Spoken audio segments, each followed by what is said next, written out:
بسم اللہ الرحمن الرحیم۔ پیارے دوستو، یہ قدرت کا قانون ہے کہ اس دنیا میں جو بھی آتا ہے اسے واپس ضرور جانا ہوتا ہے۔ اس دنیا میں آنے کی ترتیب تو ہے لیکن جانے کی کوئی ترتیب نہیں۔ موت کا ذائقہ ہر ایک نے چکھنا ہوتا ہے اور قبر کی اندھیری کوٹری میں ہر ایک نے جانا ہوتا ہے۔ امیر ہو، غریب ہو، بادشاہ ہو یا فقیر، اس نے موت کو گلے لگانا ہی ہوتا ہے۔ فرمان مصطفیٰ صلی اللہ علیہ وآلہ وسلم ہے، جب آدمی پر نزاع کا عالم طاری ہوتا ہے تو اللہ اس کی طرف 5 فرشتے بھیجتا ہے۔ پہلا فرشتہ اس وقت آتا ہے جب اس کی روح حلق تک پہنچتی ہے اور اسے پکارتا ہے، اے ابن آدم، تیرا طاقتور جسم کہاں گیا؟ آج یہ کتنا کمزور ہے۔ تیری زبان کہاں گئی؟ آج یہ کتنی خاموش ہے۔ تیرے گھر والے کہاں گئے؟ آج تجھے کس نے تنہا کر دیا؟ پھر جب اس کی روح قبض کر لی جاتی ہے اور کفن پہنا دیا جاتا ہے تو دوسرا فرشتہ اس کے پاس آتا ہے اور کہتا ہے، تو نے تنگ دستی سے بچنے کے لیے جو مال و اسباب جمع کیا تھا وہ کہاں گیا؟ تو نے تباہی سے بچنے کے لیے جو گھر بنائے تھے وہ کہاں گئے؟ تو نے تنہائی سے بچنے کے لیے جو کچھ تیار کیا تھا وہ کہاں گیا؟ پھر جب اس کا جنازہ اٹھا لیا جاتا ہے تو تیسرا فرشتہ اس کے پاس آتا ہے اور اسے پکار کر کہتا ہے، آج تو ایک ایسے لمبے سفر کی طرف رواں دواں ہے جس سے لمبا سفر تو نے آج سے پہلے کبھی طے نہیں کیا تھا۔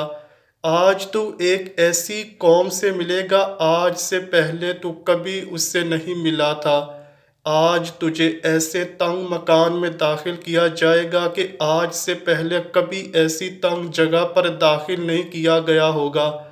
اگر تو اللہ کی رضا پانے میں کامیاب ہو گیا تو یہ تیری خوش بختی ہے، اور اگر اللہ تجھ سے ناراض ہوا تو یہ تیری بدبختی ہے۔ پھر جب اسے لحد میں اتار دیا جائے گا تو چوتھا فرشتہ اس کے پاس آتا ہے اور کہتا ہے، اے ابن آدم، کل تک تو زمین کی پیٹھ پر چلتا تھا اور آج تو اس کے اندر لیٹا ہے۔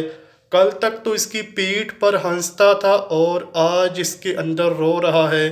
کل تک تو اس کے پیٹھ پر گناہ کرتا تھا اور آج اس کے اندر نادم و شرمندہ ہے۔ پھر جب اس کی قبر پر مٹی ڈال دی جاتی ہے تو اس کے اہل و عیال، دوست، عزیز و اقارب اسے چھوڑ کر چلے جاتے ہیں تو پانچواں فرشتہ اس کے پاس آتا ہے اور کہتا ہے، اے ابن آدم، وہ لوگ تجھے دفن کر کے چلے گئے، اگر وہ تیرے پاس بھی ٹھہرتے تو تجھے کچھ فائدہ نہ پہنچا سکتے۔ آج یا تو جنت کے اعلیٰ باغات کی طرف بھیجا جائے گا یا بھڑکتی ہوئی آگ میں داخل کر دیا جائے گا۔ اے پیارے بھائیو، یہ زندگی بڑی مختصر ہے، اس کا کوئی پتہ نہیں کب ختم ہو جائے، کب موت آ جائے۔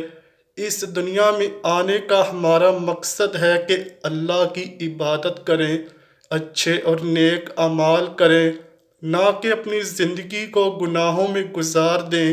ہمیں موت آنی ہے اور ہم نے قبر میں جانا ہے، مگر افسوس کی بات تو یہ ہے کہ ہم اس کے لیے کوئی تیاری نہیں کر رہے، ہم نے خود کو تیار نہیں کیا۔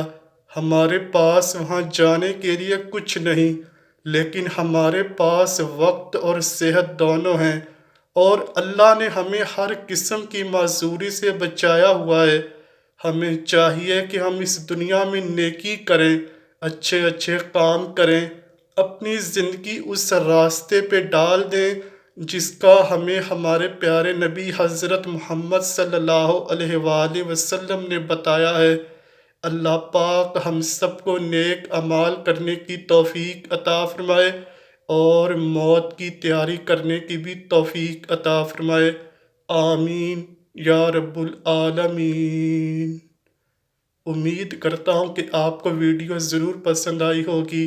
اگر ویڈیو پسند آئی ہے تو ویڈیو کو لائک کیجئے، شیئر کیجئے اور چینل کو لازمی سبسکرائب کیجیے۔ ملتے ہیں اگلی ویڈیو میں، تب تک کے لیے اللہ حافظ۔